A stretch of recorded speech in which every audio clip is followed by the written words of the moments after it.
এ কিশোরী, আজকের কাগজটা পড়েছো? 3 নম্বর পৃষ্ঠায় কি লিখেছে দেখো। সময় পেলাম কই, সকাল থেকেই যা বৃষ্টি, বাইরে তো বেরোতেই পারলাম না। কই দেখি। সুন্দরবনে হরিণ শিকারীর সংখ্যা দিন দিন বাড়ছে, তবে শিকারের কারণ মাংস পাচার নয়। বিশেষজ্ঞদের মতে হরিণের ছাল নিয়ে বিভিন্ন ধরনের ব্যবসা শুরু হয়েছে সারা ভারতবর্ষ ব্যাপী। বিস্তারিত জানতে নিচের প্রচ্ছদটি পড়ুন। কিশোরী রোষে ভরা চোখে আমার দিকে চাইল, বলল, হ্যাঁ বলো দেখি, এগুলো কোন শ্রেণীর প্রাণী? অবলা জন্তুগুলোকে নিয়েও ব্যবসা করতে ছাড়ছে না। আসলে জীবজন্তু হত্যা করে তার মাংস খাওয়া অথবা তার চামড়া বিক্রি করার ব্যবসা এ তো আর আজ নয়, অনেক আগের থেকেই হয়ে আসছে। দিনটা ছিল রথ পূর্ণিমা। অনেকদিন পর একটা অতিরিক্ত ছুটি পেয়ে মনটা আনন্দে সকাল থেকেই উৎফুল্ল ছিল। কিন্তু ছোট থেকেই যা দেখে আসছি আজও তার পরিবর্তন হয়নি। রথের দিন বৃষ্টি হয় না, এটা ভাবাও কল্পনাতীত। সকাল থেকে অঝোর ধারায় বৃষ্টি, বিকেলবেলায়ও খুব একটা কমেছে তা নয়। টিপটিপে বৃষ্টি মাথায় নিয়েই আমি আর কিশোরী তারানাথের বাড়ি যাব বলে ঠিক করেছি। মটলেনের মুখটাতেও দেখলাম কয়েকটা দোকান বসেছে। সেখান থেকে গরম গরম জিলিপি আর তারানাথের জন্য 1 প্যাকেট পাসিং শো নিয়ে পৌঁছলাম তার বাড়ির সামনে।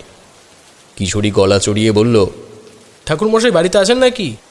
ভেবেছিলাম হয়তো চারি এসে দরজা খুলবে, কিন্তু সে ধারণায় জল ঢেলে দিল তারানাথ নিজেই। আমাদের পেছনে এসে দাঁড়িয়ে বলল, কি হে, রথের দিন মেলায় না গিয়ে আমার বাড়ির সামনে? আমরা চমকে পেছনে তাকালাম। তারানাথ দেখি হাসি মুখে হাতে একটা বস্ত্রালয়ের প্যাকেট নিয়ে দাঁড়িয়ে রয়েছে। আপনি জামা কাপড় কিনতে গেছিলেন নাকি? কিশোরী প্রশ্ন করল। তারানাথ সদর দরজার তালা খুলে বলল, জামা কাপড় বলতে তোমরা আগের দশমীতে যা দিয়েছিলে ওই, এটা আমার নয়, চারির জন্য কেনা। তারানাথ আমাদের বৈঠকখানায় বসিয়ে একটু পাশের ঘরে গেল। খানিক বাদে ফিরে এসে বলল, জিলিপি আগে খাবে নাকি চা বলবো? কিশোরী বলল, ঠাকুরমশাই আগে চাটাই হোক। আচ্ছা বেশ, চারিমা চায়ের জল বসা দেখি। বলে তারানাথ এসে তক্তপোষে বসল। তার চোখে মুখে আজ একটা অন্যরকম প্রশান্তি লক্ষ্য করছিলাম। কোনো এক বিশেষ কারণে আজ সে মন থেকে খুশি আছে, এ তার শরীরী ভাষায় স্পষ্ট। এমন সময় কিশোরী হঠাৎ করে বলে বসল, ঠাকুরমশাই, শুনেছি তান্ত্রিকরা বাঘ, হরিণ বা এই জাতীয় কিছু নির্দিষ্ট প্রাণীর ছালের ওপর বসে অনেক ধরনের সাধনা করে, তাই এই কথা কি সত্য? তারানাথ মাথা নেড়ে সম্মতি জানালো। কিশোরী বলল, তাহলে এই ছালগুলো তারা পায় কোথায়? তারাও তো তবে এক প্রকার হত্যাকারী। কথাটা শুনে তারানাথের চাউনি মুহূর্তে বদলে গেল।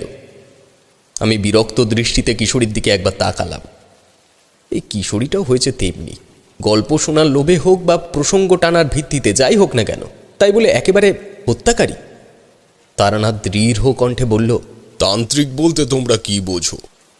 তন্ত্র সাধনায় কোনো ক্ষেত্রে কোনো জীবিত প্রাণীকে হত্যা করে উচ্চতর সাধক হওয়ার কথা উল্লেখ নেই। তাই যে কোনো মন্তব্যের আগে তার তাৎপর্য বিশ্লেষণ করে তারপর প্রশ্ন করবে। হাওয়া অন্যদিকে বইছে দেখে আমি কথা ঘুরিয়ে বললাম, মানে ঠাকুরমশাই, কিশোরী আসলে বলতে চাইছে, আপনার জীবনে এমন কোনো সাধনা আছে কি যেখানে আপনি কোনো মৃত জীবজন্তুর ছালের উপর উপনিবেশ করেছেন? কথাটা শুনে দেখলাম তারানাথ একটু নরম হয়ে এলো। তার মুখে আবার সেই পরিচিত হাসির ছাপটা ফুটে উঠেছে ক্রমশ।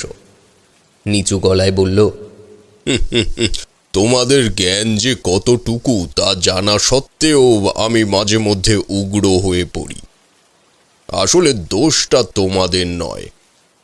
এই জগৎ সংসারে যেটুকু বাস্তুতান্ত্রিক তার বাইরে তোমরা কিছুই জানো না। তোমরা সেটাই বলো যেটুকু তোমাদের দৃষ্টিগোচর হয়। তবে প্রসঙ্গ যখন এখানে এই নিয়ে একটা ঘটনা তোমাদের না বললে তোমরা বুঝবে না। কিশোরী, একটা সিগারেট দাও।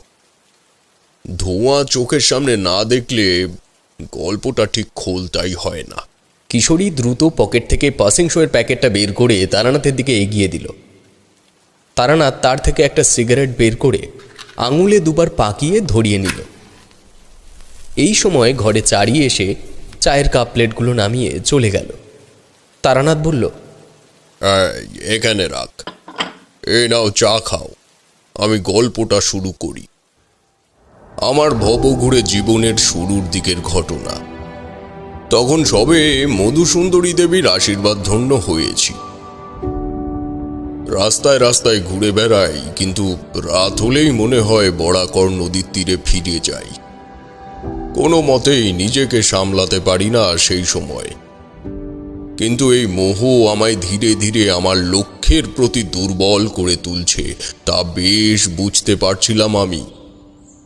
এমনই একদিন নিজের উন্মাদ মনকে এক শ্মশান ঘাটে বসে আমার জীবন চয়নের প্রতি অবগত করছি। হঠাৎ পেছন থেকে একজন আমায় ডাকল। নমস্কার, আমি শ্রীনিবাস আচার্য। আপনি কি সন্ন্যাসী? চমকে উঠে পেছনে তাকালাম। দেখি একজন মধ্যবয়স্ক ভদ্রলোক পেছনে এসে দাঁড়িয়েছেন। পোশাক পরিচ্ছদ সাধারণ এবং চেহারায় ব্যক্তিত্বের ছাপ আছে। প্রণাম জানিয়ে বললাম, হ্যাঁ বলুন, কি বলতে এসেছেন? লোকটি আমার পাশে বসে বলল, ঠাকুর, আজ বছর 3 হলো আমি উড়িষ্যা থেকে এখানে এসেছি। পেশায় আমি একজন মৎস্যজীবী। দেশের বাড়ি জায়গা জমি সব বিক্রি করে যা টাকা কড়ি ছিল সব দিয়ে এখানে এসে একটু ভিটে বাড়ি, জায়গা ও 2টি পুকুর কিনি। ঈশ্বরের অশেষ কৃপায় 2 মাস আগে আমার একটি কন্যা সন্তান হয়েছে। তো সেদিন আমি পুকুরে গেছি, আর আমার গিন্নি মেয়েকে স্নান করাচ্ছিলেন বাড়িতে। এমন সময় বাড়ির উঠোনে একজন যুবক এসে দাঁড়ায়। স্ত্রীর চোখে চোখ পড়তেই সে প্রণাম করে দাওয়ায় এসে বসে। আমার স্ত্রী প্রশ্ন করে, আপনাকে তো ঠিক চিনতে পারলাম না। বাড়ির কর্তার সাথে দেখা করতে এসেছেন কি? যুবকটি কিছুক্ষণ একদৃষ্টে আমার কন্যা সন্তানটির দিকে তাকিয়েছিল। তারপর বলল, আমি আপনার কর্তার সঙ্গে দেখা করতে আসিনি। যে কারণে এসেছি তা আপনাকে জানালেও হবে। আমার নাম জেনে আপনার কাজ নেই। আমি মাঝে সাঝে টুকটাক ভাগ্য গণনা করি। এই বাড়ির সামনে দিয়ে হেঁটে যাচ্ছিলাম, মনে হলো আপনাদের ব্যাপারটা জানিয়ে যাই। সন্তানের জন্য যেখানে মানত করেছিলেন সেখানে ভোগ চড়িয়ে দেবেন, নইলে বিপদ আসবে। গৃহকর্তা এলে বলবেন কোনো সন্ন্যাসীকে নিয়ে এসে সম্পূর্ণ লক্ষণ এবং সম্ভাবনা বিচার করে যেন বাড়িটা বন্ধ করে যায়। আজ আমি উঠি, অনেকটা পথ যেতে হবে। আমার স্ত্রী একদৃষ্টে তার দিকে চেয়ে রইলেন। আসলে হঠাৎ এমন কথা শুনলে যে কোনো মানুষের বাকশক্তি হারিয়ে যাবে। আমি সন্ধ্যা নাগাদ পুকুর থেকে ফিরলে উনি আমায় পুরো ঘটনাটি জানান। আপনি বলুন তো, এ কেমন অস্বাভাবিক ঘটনা? এটা কতদিন আগের ঘটনা? এই তো 3 দিন আগের ঘটনা। আমি এই 2 দিন শুধু রাতে ছাড়া বাড়ি ঢুকিনি ঠাকুর। ব্যবসাপাতি সব শিখেই উঠেছে। গিন্নি সারা রাত কান্নাকাটি করেছেন।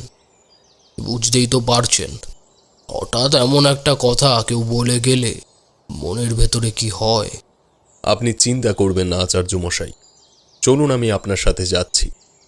নিজের চোখে বাস্তু দর্শন না করলে এখান থেকে সবটা বলতে পারবো না। সবিনয়ত্র হাত জোর করে উনি উঠে দাঁড়ালেন। বললেন, ঠাকুর চলুন, আমি রিক্সা এনেছি, আসুন, আমার সঙ্গে আসুন। আচার্য মশাইয়ের সাথে শ্মশান চত্বর পেরিয়ে রাস্তায় এলাম। দেখলাম এক বৃদ্ধ লোক রিক্সা নিয়ে দাঁড়িয়ে আছেন। প্রায় 2টো গ্রাম এবং একটু ছোট মফস্বল পেরিয়ে যে জায়গায় এসে পৌঁছালাম তা বলতে গেলে একটা আদিবাসী পাড়া। ছোট ছোট মাটির বাড়ির দেওয়ালে খড়ি মাটি দিয়ে বিভিন্ন দেবদেবীর মূর্তি অঙ্কন করা হয়েছে। যত দেখছি তত এই সুনিপুণ শিল্পকলার প্রতি আকৃষ্ট হয়ে পড়ছি। শ্রীনিবাসের বাড়ি এই পাড়ায় একদম শেষ প্রান্তে। রিকশায় আস্তে আস্তে সে আমায় তার পুকুর দুটোকে দেখালো। তার বাড়ির সামনে এসে যখন পৌঁছালাম তখন সূর্য অনেকটাই পশ্চিমে ঢলে গেছে। আমি এই বাড়ির উঠোনে পা রাখতেই বুঝতে পারলাম কোনো একটা অদৃশ্য শক্তি আমার পদক্ষেপকে মধ্যাকর্ষণের বিপরীতে ঠেলতে চাইছে। যে সিদ্ধ পুরুষ এসেছিলেন তিনি একটা বাক্যও ভুল বলেননি। আমি নিচু গলায় বললাম, আচার্য মশাই, অনেক দেরি হয়ে গেছে, আপনি অতি শীঘ্রই ঠাকুরের ঘট নিয়ে বাইরে আসুন তো। শ্রীনিবাস কিছুক্ষণ অবাক হয়ে আমার দিকে চেয়ে রইল। তারপর এক ছুটে ঘরের ভেতর থেকে পুজোর ঘট নিয়ে বাইরে এলো। বলল, ঠাকুর মশাই, এই নিন। ওটা আপনার হাতেই রাখুন। আমার পেছন পেছন বাড়ির চারিদিক প্রদক্ষিণ করবেন এবং আমি যখন যখন বলবো ডান হাতের তর্জনী ঘটের জলে ডুবিয়ে বাড়ির ভিতে ছিটিয়ে দেবেন। আসুন। আমি বাস্তুবন্ধন শুরু করে তখন সবে একবার ঘুরে পুনরায় বারান্দার সামনে পৌঁছেছি। এমন সময় ঘরের ভেতর থেকে একটা মহিলার চাপা কান্নার শব্দ এলো। শোনা মাত্রই শ্রীনিবাস বলল, ঠাকুর, আমার স্ত্রী হঠাৎ কাঁদছে কেন? আপনি একটু অপেক্ষা করুন, আমি। দাঁড়ান আচার্য মশাই, এই ক্রিয়া সম্পন্ন না হওয়া পর্যন্ত আপনি যেতে পারবেন না। আপনি নিশ্চিন্ত থাকুন, এই কান্না আপনার স্ত্রীর নয়। মানুষকে কিঞ্চিত সময়ের মধ্যে অলৌকিকতার উদাহরণ দেওয়া সম্ভব নয়। আমি এই কথা বলা মাত্রই উনি যে আমায় বিশ্বাস করেননি তার বোঝার অপেক্ষা রাখে না। শ্রীনিবাস শুধুমাত্র ব্যক্তিত্বের নিরিখে আমার সাথে বাস্তুচক্র সম্পন্ন করল। শেষবার যখন পুনরায় বারান্দার সামনে এলাম, তখন আর কোনো কান্নার শব্দ নেই। গৃহস্বামী দ্রুত পায়ে ঘরের ভেতরে চলে গেলেন। তার মনের অবস্থা বুঝতে পেরে আমি তাকে বাধা দিলাম না, কারণ এই প্রক্রিয়ার শেষে 3 বার ইষ্ট দেবতার নামে বাস্তু সংকল্প করতে হয়। শ্রীনিবাস ফিরে এলে আমি বললাম, আমার কথা মিলেছে কি আচার্য মশাই? সে দীর্ঘ নিঃশ্বাস ছেড়ে বলল, ধন্য ঠাকুর, ধন্য। আমি যে অবশেষে সঠিক মানুষটিকে খুঁজে পেয়েছি, এর জন্য ঈশ্বরের চরণে সহস্র কোটি প্রণাম। আমার মেয়ে ও স্ত্রী দুজনেই ঘুমাচ্ছিল। আমি নিজে গিয়ে আমার স্ত্রীকে ডাকলাম। দেখলাম একজন মহিলা নাক পর্যন্ত ঘোমটা টেনে দরজার সামনে এসে দাঁড়িয়েছে। শ্রীনিবাস বলল, এই যে বৃন্দা, আমার স্ত্রী। তুমি চা নিয়ে এসো, আমরা পাশের ঘরে বসছি। বলে শ্রীনিবাস বারান্দার মেঝেতে একটা বড় চাটাই পাতল। তাতে বসে তাকে প্রশ্ন করলাম, আচার্য মশাই, এবার আমায় কয়েকটা কথা বলুন। মনে রাখবেন, আপনার হাতে সময় আছে 8 ঘন্টার কাছাকাছি। এর মধ্যে যা করার আমায় করতে হবে। আর যদি তা না হয়, আপনার শিশু কন্যাটিকে প্রাণে বাঁচানো আমার পক্ষে অসম্ভব হয়ে যাবে। সুতরাং আপনি হয়তো বুঝতে পারছেন, আমাদের হাতে সময় শুধু আজ রাতটুকু। শ্রীনিবাস ভয়ে মূর্ছা যাওয়ার অবস্থা প্রায়। পরক্ষণেই তার চোখের কোলে জল জমে এলো। অপলক দৃষ্টিতে আমার দিকে তাকিয়ে রইল কয়েক মুহূর্ত। তারপর চোখ মুছে বলল, ঠাকুর, বলুন, আপনি কি জানতে চান? আমি আপনার কাছে কোনো উত্তরই গোপন করব না। বেশ, তবে সবার আগে বলুন, আপনার সন্তানের জন্য কে মানত করেছিল, আপনি নাকি আপনার স্ত্রী? গৃহস্বামী নিজে কিছুক্ষণ ভাবল, তারপর গলা চড়িয়ে বলল, বৃন্দা, এদিকে এসো তো। আচার্য গিন্নি চা নিয়ে এলেন। যদিও এই প্রশ্নটা তোমায় আগে করেছি, তবু আরেকবার একটু ভেবে বলো দেখি, তুমি কি মেয়ে হওয়ার আগে কোনো মানত করেছিলে? আচার্য গিন্নি বললে, ঠাকুরমশাই, বিয়ের 11 বছর পর আমাদের একটা মেয়ে হয়েছে। মানত তো কত ঠাকুরের কাছেই করেছিলাম, তবে সেসব পুজো তো আমি দিয়েছি। ওই লোকটার কথা অনুযায়ী এমন কোনো ঠাকুরের মানত করা যার ভোগ এখনো দেওয়া হয়নি। আমি চিন্তায় পড়ে গেলাম। যদি এরা না বলতে পারে যে কোন ঠাকুরকে ভোগ সমর্পণ করার মানত এরা করেছে, তাহলে আমার পক্ষে শুধু এই বাস্তুবন্ধন করে রেখে বেশিক্ষণ বিপরীত শক্তিকে আটকানো সম্ভব নয়। মনে মনে এসব ভাবছি, এমন সময় শ্রীনিবাসের মেয়ে হঠাৎ কান্না করে উঠল। এবার শুধু শ্রীনিবাস ও তার গিন্নি নয়, আমিও খুব চমকে উঠলাম। ওরা দুজনেই ছুটে ঘরের ভেতরে ঢুকলো, তার পেছনে গেলাম আমি। গিয়ে দেখি যে মেয়ে দোলনায় শুয়ে ঘুমোচ্ছিল, সে মেঝেতে পড়ে গিয়ে যন্ত্রণায় ছটফট করছে। আচার্য গিন্নি তাকে কোলে তুলে নিয়ে নিজেও হাউমাউ করে কাঁদতে শুরু করলেন। আমি তখন বেশ বুঝতে পারছি আর হয়তো বেশিক্ষণ আমি প্রাণটিকে বাঁচাতে পারবো না। হঠাৎ মাথায় এলো এই ঘটনার পেছনে শুধু আচার্য বা তার গিন্নি কেন, তাদের আত্মীয়দের মানসিকও থাকতে পারে। তখনই প্রশ্ন করলাম, আচ্ছা আচার্য মশাই, আপনার কোনো আত্মীয় স্বজন কি এই ব্যাপারে কোনো মানত করার কথা আপনাদের জানিয়েছে? মানে আপনাদের সন্তানের জন্য কোনো পুজো দেওয়ার কথা বা ওই জাতীয় কিছু? শোনা মাত্রই আচার্য গিন্নি চোখের জল আঁচল দিয়ে মুছে নিয়ে ভাঙা গলায় বলল, আমার মামা শ্বশুর একটা পুজোর কথা বলেছিলেন। উনি বলেছিলেন। আর কিছু বলার প্রয়োজন নেই। আচার্য মশাই, আপনার ওই মামার বাড়ি কোথায়? পাশের গ্রামে ঠাকুর, কিন্তু রমেন মামা তো মারা গেছে। গিন্নি বলল বলে মনে পড়ল, একদিন মাছের হাড়ি আনতে পাশের গ্রামে মানিক দাসের বাড়িতে গিয়েছি। রমেন মামা আমায় তার বাড়িতে ডেকে নিয়ে যান। তখনই তার বয়স প্রায় 63। দাওয়ায় বসিয়ে আমায় বলল, কিরে শ্রীনিবাস, এই বুড়ো মামাটার কথা আর মনে পড়ে না বুঝি তোদের? হ্যাঁ, এদিকে আমি কিন্তু মাঝে মাঝে এরোর কাছে তোদের খবর নিই। শোন, যে কারণে তোকে বাড়িতে ডেকে নিয়ে এলাম, আমি তোর জন্য ঈশ্বরীপুর রাজবাড়ির মন্দিরে একটা মানত করেছি, বুঝলি? ওখানকার গ্রামবাসীদের কাছে শুনেছি মন্দিরের দেবী নাকি মানুষের মানত কখনোই অসম্পূর্ণ রাখেন না। তা আমি তোর জন্য একটি সন্তান চেয়ে মানত করেছি ভাই। দিদি থাকলেও হয়তো তাই করতো।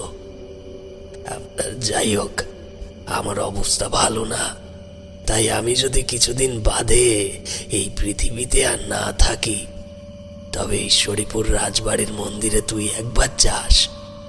এই কথা বলার পর মাস খানেকের মধ্যে মামা মারা যান। আমি শ্মশানে গেছিলাম ঠাকুর, কিন্তু একবারের জন্য এ কথা আমার মাথায় আসে, কারণ সে কি আজকের কথা? তাও 3 বছর হয়ে গেল। আমি ব্যস্ত হয়ে বললাম, এই ঈশ্বরীপুর গ্রামটা কোথায়, মানে কত দূর? ঠাকুর, আপনাকে যেই গ্রামের শ্মশান থেকে নিয়ে এলাম ওটাই ঈশ্বরীপুর গ্রাম। আমাদের এখনই সেখানে যেতে হবে, কিন্তু গিন্নিমা কি এখানে একা থাকতে পারবেন? তাহলে বৃন্দার আমার মেয়েকে বসন্তর বাড়িতে রেখে যাই ঠাকুর, ও রিক্সাটা নিয়ে চলে যাব আমরা। আমরা দ্রুত পায়ে রাস্তায় হাঁটতে শুরু করলাম। বসন্তের বাড়ি গ্রামে প্রবেশ করার মুখে। তখন সময় খুব সম্ভবত রাত 8টা কি 8:30, কারণ রাস্তার পাশের প্রায় প্রতিটা বাড়িতেই লক্ষ্য করলাম বারান্দায় বসে বাড়ির সবাই মিলে একসাথে রাতের খাবার খাচ্ছে। এটা শুধু তখন নয়, এখনো গ্রামের দিকে রাত 9টার মধ্যে মানুষের এক ঘুম হয়ে যায়। বসন্তের বাড়ি পৌঁছে দেখি বৃদ্ধ খাওয়া দাওয়া সেরে ঘুমিয়ে পড়েছে। শ্রীনিবাস ডাকলো, বসন্তদা, বসন্তদা ওঠো একটু, খুব বিপদে পড়ে এখানে এসেছি। বুড়োর কিন্তু এই বয়সেও কান একেবারে সজাগ। শ্রীনিবাসের এক ডাকে সে দরজা খুলে বাইরে এলো, বলল, কি হে শ্রীনিবাস, কিছু হয়েছে নাকি? তোমায় রিক্সায় যেতে যেতে বললাম না, একটা ছেলে এমন বলে গেছে অমঙ্গলের কথা, তা মিলতে শুরু করেছে গো। বৃন্দার আমার মেয়েটিকে তোমার বাড়িতে রেখে তোমার রিক্সাটা নিয়ে আমি আর ঠাকুর একটু ঈশ্বরপুর গ্রামে যাব। বৃদ্ধ একটু ভেবে উত্তর দিল, হ্যাঁ, নাম শুনেছি, কিন্তু আজ বহু বছরই ওখানে কেউ যায় না। তাও ধরুন 10 বছর। লোকেরা বলা বলি করে ওখানে নাকি রাতে মাঝে মাঝে ঘন্টার শব্দ পাওয়া যায়। ওখানে এত রাতে যাওয়াটা কি ঠিক হবে? আমি ব্যস্ত হয়ে বললাম, আমাদের এখনই যেতে হবে, আপনি চিন্তা করবেন না। এখন শুধু আমার সাথে একবার বাইরে আসুন। বসন্ত বাইরে এলে আমি আমার পুঁটলি থেকে প্রসাদী ঘটি বের করে তাতে জল ভরে আনতে বললাম তাকে। তারপর ওর বাড়ি বন্ধ করে আমি আর শ্রীনিবাস বেরিয়ে পড়লাম ঈশ্বরীপুর বাড়ির উদ্দেশ্যে। তখনও বুঝিনি এমন ভয়ানক কোনো কিছুর মুখোমুখি আমি পড়তে চলেছি। তারানাথ থামল। আমি আর কিশোরী চোখ মোটা মোটা করে তার দিকে চেয়ে আছি। সত্যি ভাবতে অবাক লাগে এই মানুষটা বিনা স্বার্থে কত মানুষের জন্য নিজের জীবন মৃত্যুর দিকে ঠেলে দিয়েছে। আসলে মানুষ নয়, মহৎ মানুষ ছাড়া এটা সম্ভব নয়। কিশোরী আর একটা সিগারেট বের করে তারানাথের সামনে ধরল। তারানাথ সেটা ধরিয়ে নিজের মনের সাথে একটা দ্বন্দ্বে লিপ্ত হলো। ওর মুখ দেখেই বুঝলাম ও ঘটনাটির উপসংহারটা ভালো করে গুছিয়ে নিচ্ছে। খানিক বাদে সিগারেটে একটা লম্বা টান দিয়ে আবার বলতে শুরু করলো। রিক্সা চালাচ্ছে শ্রীনিবাস, আর আমি পুঁটলি থেকে কিছু পুঁথি বের করে মানত ক্রিয়া সম্পূর্ণ করার মন্ত্র খুঁজে বের করছি। আকাশের অবস্থা যে অতটা খারাপ হয়ে গেছে তা প্রথমে লক্ষ্য করিনি আমরা কেউই। হঠাৎ অনতি দূরে একটা বাজ পড়তেই আমরা আকাশের দিকে দেখলাম। দেখি মাথার ওপরে আকাশ বলতে কিছুই নেই, ঠিক যেমন আলো নিভিয়ে রাতের বেলা ঘরে শুয়ে থাকলে মনে হয় এ যেন তেমন কোনো ঘরে আবদ্ধ আছি আমরা। চাঁদ তারা সবকিছুকে গ্রাস করে কালো মেঘের চাদর যেন ভেসে চলেছে দূর দিগন্ত পর্যন্ত। শ্রীনিবাস বলল, ঠাকুর, আকাশের অবস্থা ভালো না, এখনো তো বেশ খানিকটা দূর। আচার্য মশাই, ঝড় জল তুফান যাই হয়ে যাক, আমাদের গন্তব্যে পৌঁছতেই হবে। আপনার কন্যাকে বাঁচানোর এই একটাই উপায় আমার কাছে আছে। শ্রীনিবাস দ্রুত পা চালাতে লাগলো। প্রকৃতির এই অস্থিরতা যে স্বাভাবিক নয় তা তখন আমার কাছে স্পষ্ট। এই শিশু কোনো দেবতা প্রদত্ত নয়। তা যদি হতো এমন নিষ্ঠুর ভবিতব্যে উপনীত হতে হতো না এই পরিবারের। ঈশ্বরীপুর শ্মশানের কাছে এসে দুর্বল রিকশাটি হঠাৎ গেল বিগড়ে। খানিকক্ষণ চেষ্টা করার পর যখন সেটা ঠিক হলো না, আমি শ্রীনিবাসের হাত ধরে টেনে দাঁড় করালাম। দেখলাম ওর চোখ থেকে অনবরত জল গড়িয়ে চলেছে। কোনো পিতা যদি জানতে পারে তার একমাত্র মেয়ে কয়েক ঘন্টার মধ্যে মারা যেতে চলেছে, তাহলে তার অবস্থা কি হতে পারে আশা করি বুঝতে পারছো। ও কান্না করতে করতে বলল, ঠাকুর, আমি তো ঠিক করে চিনিও না সে রাজবাড়ি কোন দিকে। শ্মশানের পেছনের ওই জঙ্গলে বেশ খানিকটা হেঁটে গেলে শুনেছি। শান্ত হন আচার্য মশাই, শান্ত হন। আপনাকে ভেঙে পড়লে চলবে না। চলুন চলুন, আমায় নিয়ে চলুন জঙ্গলের দিকে। তাকে সান্ত্বনা দেওয়া ছাড়া আমার হাতে সে সময় কোনো উপায় নেই। শ্রীনিবাসের বাড়ির অবস্থা যা বুঝেছি, এক ছায়ামূর্তি সব সময় ওর মেয়ের সামনে বসে আছে। যখন মেয়েটা দোলনা থেকে পড়ে গেল তখন ছুটে তার ঘরে যাই।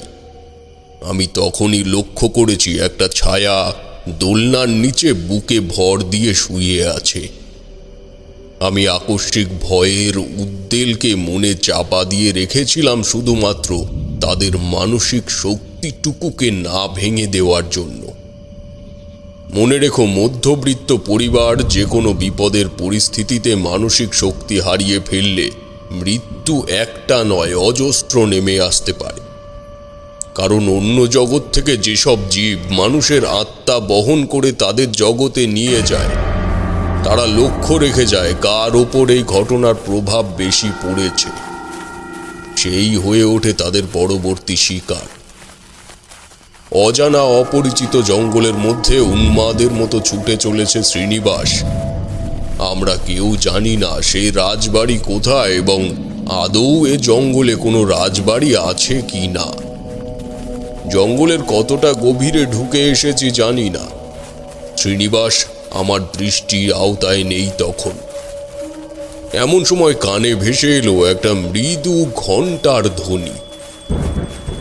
দিক নির্ণয় করা সম্ভব নয় যে সে শব্দ কোথার থেকে আসছে। আমি ডাকলাম, আচার্য মশাই, আচার্য মশাই, আপনি কোথায়? এদিকে আসুন। কোনো উত্তর এলো না বিপরীত দিক থেকে। আমি দিক দিশেহারাহীন হয়ে আরো কিছুটা দৌড়ে এগিয়ে গেলাম। পরক্ষণেই বুঝলাম এই অপরিচিত জঙ্গলে দৌড়ে যাওয়া মানে নিজেকে সম্পূর্ণরূপে জঙ্গলের একাকিত্বের হাতে সমর্পণ করা। আমি পুনরায় আগের জায়গায় ফিরে এলাম। ওটাই যে আগের জায়গা তা বুঝলাম সেই ঘন্টার ধ্বনির শব্দে। আমি চোখ বুজে সেই স্থানে বসে পড়লাম। গভীর মনোসংযোগের চেষ্টা করছি শব্দের দিক নির্ণয় করার জন্য। একসময় মনে হলো আমার ডান দিক থেকে এই শব্দ আসছে। উঠে দাঁড়িয়ে দৌড়তে যাব এমন সময় আমায় অবাক করে শব্দটা পেলাম আমার পিছন দিকের থেকে।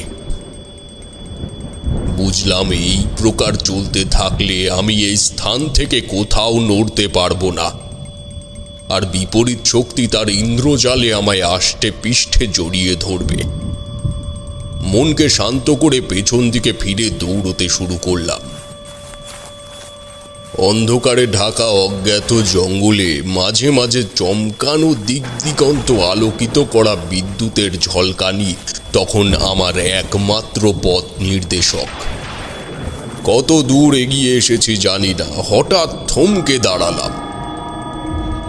চোখে পড়ল একটা সাদা বস্তার মতো কিছু আমার থেকে হাত 10 দূরে পড়ে আছে।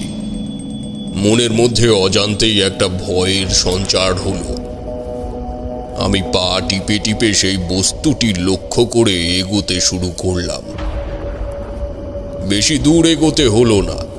3-4 পা এগোতেই একটা বিদ্যুতের ঝলকানিতে দেখতে পেলাম শ্রীনিবাস উপুর হয়ে একটা পাথরের বেদির ওপর পড়ে আছে। কাছে গিয়ে ডাকলাম, আচার্য মশাই, আচার্য মশাই উঠুন। কি ব্যাপার, কি হয়েছে আপনার? আচার্য মশাই উঠুন। হাতের নাড়ি চেপে দেখলাম, তা অতি মৃদু হলেও তখনও বন্ধ হয়ে যায়নি। শ্রীনিবাস কোনো আকস্মিক আতঙ্কে অজ্ঞান হয়ে গেছে। আমি তাকে সোজা করে শোয়াতেই দেখি তার হাতে একটা পিতলের ঘণ্টা। এই ঘণ্টার শব্দই কি তবে আমি শুনতে পাচ্ছিলাম এতক্ষণ? কি কারণে জানি না, নিজের অজান্তেই বোধহয় ওর হাতের থেকে ঘণ্টাটা নিয়ে আমি একবার শব্দ করলাম।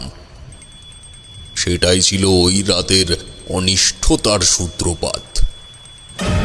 ঘণ্টার শব্দ ছড়িয়ে পড়া মাত্রই চোখের সামনে আবির্ভাব হলো এক নারী মূর্তির। মৃদু বিদ্যুতের ঝলকানিতে দেখতে পেলাম তার চুল প্রায় মাটি স্পর্শ করছে। তবে এই অবয়বের আসল পরিচয় নির্ধারণ করতে আর বেশি দেরি হলো না আমার। হাতের কাছে ভেসে এলো ঈষৎ গরম একটা তরল, এবং ধীরে ধীরে চারিদিকে ছড়িয়ে পড়ল ম্লান রক্তের ঘ্রাণ। বুঝলাম এই ছায়ামূর্তি মা ভৈরবীর। এই দেবী রক্ত পিপাসু, যেমন তার ক্রোধ ঠিক তেমনি তার মায়া। ভৈরবীর কাছে মানত করা কোনো অঘ্র কোনো সময় না প্রদান করে রাখতে নেই।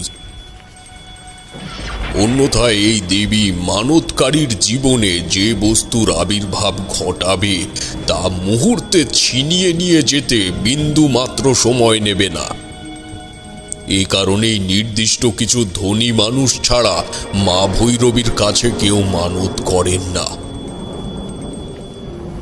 রাজবাড়ির ভৈরবী মন্দির এই কারণেই এত জাগ্রত ছিল। তোমরা হয়তো মনে করছো এই দেবীকে অতি সহজেই সন্তুষ্ট করা যায়, কিন্তু তা নয়। মা ভৈরবীর কাছে শুধুমাত্র জীবিত প্রাণীর রক্ত উৎসর্গ করলেই তাকে তুষ্ট করা সম্ভব। তাহলে ভাবো আমার সেই সময়ের পরিস্থিতি। তারানাথ আবার একটু থামল। তার কপালে বিন্দু বিন্দু ঘাম জমেছে লক্ষ্য করলাম।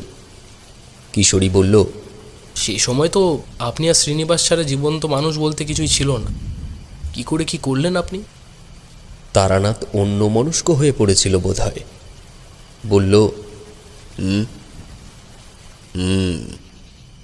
আমি দুর্বল হয়ে পড়ছি দেখে মন শক্ত করে উঠে দাঁড়ালাম। এমন সময় হঠাৎ নেমে এলো অঝোর ধারায় বৃষ্টি। আমি জানি তখন আমায় কি করতে হবে। শ্রীনিবাসকে ওখানেই রেখে ছায়ামূর্তি পেরিয়ে সোজা এগিয়ে গেলাম কিছুটা। বিদ্যুতের ঝলকানির ঘনত্ব তখন বেড়েছে।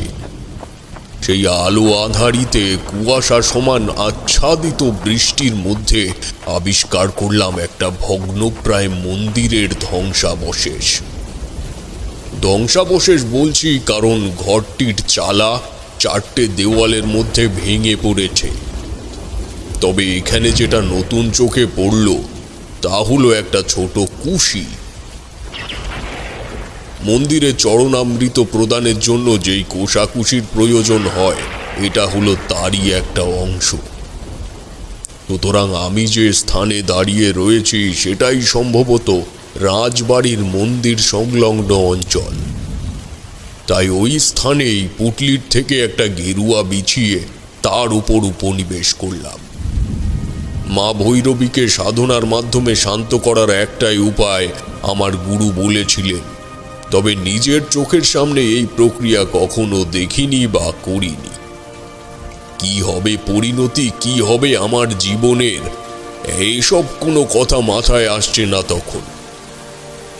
চোখের সামনে বারবার ভেসে উঠছে শ্রীনিবাসের বাচ্চা মেয়েটির মুখ।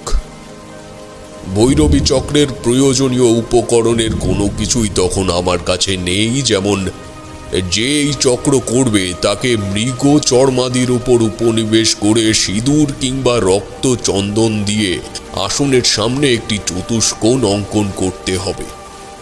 তারপর সিঁদুর তিলকযুক্ত আমের পল্লবের সাথে গন্ধ পুষ্পেত্রী সহ মায়ের আরাধনা করতে হবে। এবং এই চক্রের সর্বপ্রধান ও প্রাথমিক নিয়মের থেকেই আমি তখন বহিষ্কৃত। যেমন শুদ্ধ শুভ্র বস্ত্রাদি ছাড়া ভৈরবী চক্রে বসা উচিত নয়। মোদ্দা কথা বলতে গেলে ভৈরবী চক্রের কোনো নিয়মই আমি মান্য করার পর্যায়ে ছিলাম না তখন। জলের ওপর আঙুল দিয়ে চতুষ্কোণী মণ্ডল তৈরি করলাম। চোখ বুজে এলো, মনে শুরু করলাম ভৈরবী চক্রের আরাধনা। প্রাকৃতিক দুর্যোগের পরিমাণ আরো যেন দ্বিগুণ হলো। নাকে ভেসে এলো ঈষৎ রক্তের গন্ধ। বুঝলাম দেবী আমার আশেপাশেই বিচরণ করছেন। দূরে ফেলে আসা ওই স্থানটিতে পুনরায় রিন রিনে শব্দে ঘণ্টাটা বেজে উঠল। এমন অবস্থায় মনোসংযোগ ঘটানো সত্যি কঠিন কাজ। তার উপর আমার কাছে না আছে কোনো নৈবেদ্য বা না আছে কোনো প্রয়োজনীয় দ্রব্যাদি। আমার সামনে শুনতে পেলাম এক নারী কণ্ঠ। কে তুই? আমি চোখ খুললাম না, এক মনে চালিয়ে যাচ্ছি মন্ত্রপাঠ। আমি জানি ভৈরবীর ভোগ ছাড়া তাকে ফেরানো কতটা কঠিন। গুরুর কথা অনুযায়ী মা ভৈরবী সমস্ত অলৌকিক দেবদেবী ও পিশাচ শ্রেণীর ওপরে বিরাজ করে। ভৈরবী সাধনায় সিদ্ধি পেলে তাকে কোনো কালো শক্তি স্পর্শ করতে পারে না। এবার অপেক্ষাকৃত কাছে এলো শব্দটা। কে তুই? বুকের জল শুকিয়ে এলো আমার। মায়ের আবির্ভাব হয়েছে ঠিকই, কিন্তু তুষ্ট হয়ে নয়, তা হয়েছে রুষ্ট হয়ে। এই সময় যে কোনো অবস্থায় সে আমার শরীর থেকে মস্তক ছিন্ন করে তা তার গলায় ধারণ করতে পারেন। তাকে তুষ্ট করার উপায় আমার জানা নেই, তবে এই কিঞ্চিত সময়ের ব্যবধানে এর থেকে বেশি কিছু করার সময় আমার হাতে ছিল না। শেষে একটা শব্দ শুনে আর আরাধনায় মনোনিবেশ করতেই পারলাম না। শুনলাম একটা শিশুর যন্ত্রণায় কুকিয়ে ওঠার শব্দ। চোখ খুলে দেখি আমার সামনে একটি শিশুকে কোলে করে দাঁড়িয়ে আছে এক রক্তমুন্ডি পরিহিত নারী মূর্তি। তার চোখ শান্ত, মুখে একটা মায়ার ছাপ প্রস্ফুটিত। আমি হাত জোর করে বললাম, মা, মা তুমি দয়া করো মা। এই কন্যা সন্তান তাদের বহুদিনের সাধনার ফল। আমি নৈতিক আবদার করছি, আমি জানি, তবে তুমি তো সর্বধারিণী, তুমি তো একে সৃষ্টি করেছো। এই গরিব মানুষগুলোর মুখের দিকে তাকিয়ে তুমি দয়া করে রুষ্টতা বর্জন করো মা, তুমি দয়া করো, তুমি দয়া করো। বলে তার সামনে লুটিয়ে পড়লাম। আমি জানতাম ভৈরবী চক্র আমার পক্ষে সুসম্পন্ন করা সম্ভব নয় কোনো উপকরণ ছাড়া। কতক্ষণ পূর্ব অবস্থায় পড়ে আছি জানি না। অনুভব করলাম আমার হাতের উপর কিছু একটা স্পর্শ হচ্ছে। একবার নয়, বেশ কয়েকবার এই অনুভূতি হলো আমার। তাকিয়ে দেখি শ্রীনিবাসের ছোট্ট মেয়েটি আমার পাশে আমার পাতা গেরুয়াটার ওপর শুয়ে হাত পা ছুঁড়ছে। বুঝলাম মা আমার একনিষ্ঠতায় তুষ্ট হয়ে আমায় এই বর প্রদান করলেন। আমি ঊর্ধ্ব গগনে প্রণাম জানিয়ে শিশুটিকে কোলে তুলে নিয়ে উঠে দাঁড়ালাম। ঘুরে দাঁড়িয়ে দেখি শ্রীনিবাস খানিক দূরে একটা গাছের গোড়ায় দাঁড়িয়ে আছে। আমি হাসি মুখে তার সামনে গিয়ে বললাম, এই নিন আচার্য মশাই আপনার মেয়ে। চিন্তা করবেন না, এখন আপনারা সম্পূর্ণ বিপদমুক্ত। সে আমার পা জড়িয়ে ধরে হাউমাউ করে কাঁদতে শুরু করলো। তার মনের দুঃখ ও ভয়কে আমি কান্না হয়ে বেরিয়ে যেতে বাধা দিলাম না। এবার বলি এই ঘটনা তোমাদের বলার কারণ। আমি কখনোই কোনো প্রাণী হত্যা করা তান্ত্রিকের সম্মুখীন হইনি, কারণ সে তান্ত্রিক উচ্চ মার্গের হোক কিংবা নিম্ন স্তরের, জীবজন্তুর হত্যা কোনোদিনও তাকে সাধক হতে দেবে না। তবে মৃত প্রাণীর বিভিন্ন ক্ষেত্রে প্রয়োজন আছে তা বলাই বাহুল্য। কাহিনীটি শুনে সত্যি ভুলে গেছিলাম যে আসলেও ওই হরিণ হত্যার ব্যাপারটা দিয়ে এই কাহিনী শুরু হয়েছিল। তারানাথের কথায় আবার বিষয়টি মাথায় এলো, কিন্তু না, তা বেশিক্ষণ মাথায় স্থায়ী হলো না। শুধু মনে হলো সামনের মানুষটিকে এক দৃষ্টে তাকিয়ে দেখি। আর মনের এই পৃথিবীতেই অলৌকিকতার অবাধ চলাচল, তা মন থেকে হঠাৎ চোখের সামনে এলে হৃৎপিণ্ড থেমে গেলেও অবাক হব না। তবে কি জানো, এই পৃথিবীতে ঈশ্বর খুব কম মানুষদের সৃষ্টি করেছেন যারা তাদের প্রকৃত দর্শন পান। কিন্তু সর্বপূর্বে সেই মানুষগুলি কখনোই ব্যবসাদার হতে পারেন না, কারণ তার নিঃস্বার্থ মনই হল ঈশ্বর দর্শনের প্রধান আধার। যেমন সাধক বামাখ্যাপা। একদম ঠিক।